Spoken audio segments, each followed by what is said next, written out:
Isa rin ba kayo sa nagpabudol ng ganitong map guys? Nakita lang namin to sa TikTok. So itatry namin kung maganda ba.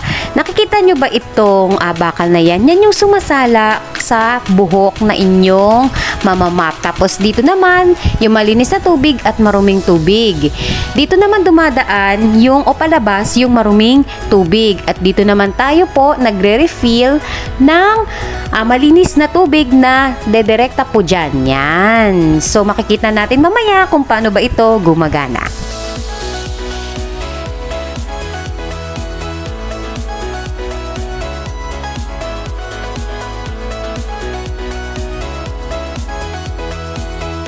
Yung hawakan nga pala niya ay ganito ang itsura, na-adjust siya kung maliit o mahaba, maiksi o mahaba pala, sorry naman. Tapos makikita nyo, ayan, ang dumi-dumi na niya. So pala guys, yung bala pala ng ating map ay may free na 4, pang-5 siya.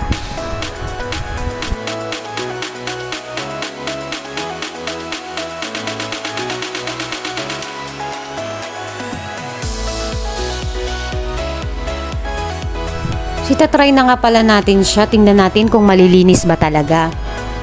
So, ayan, makikita nyo guys. Ayan. Masasabi ko naman na nahiwalay talaga yung maruming at malinis na tubig. So, mas madali siya kumpara doon sa ginagamit namin na map din siya na magkasama kasi kumbaga nahalo yung marumi sa malinis na tubig. Dito pala medyo nahirapan ako mag-pump ng map gawa ng nakatagilid ako alanganin, so dapat nakaharap sa inyo ng maayos yung map. Tapos kasi nandyan yung asawa ko nagbibideo kaya nahihirapan ako. Pero mapapansin nyo dito na lumalabas na nga yung maruming tubig niya, ayan na. So ito yung masasabi ko na perfect budol para sa amin. So hindi ko pinagsisisihan yung 1,200 na pagkakabili namin sa Lazada. So ayan na. Ang panlinis ko nga pala dito guys ay bidet. Right after kong mag-map, minimake sure ko na malinis yung compartment ng map na ginagamit ko.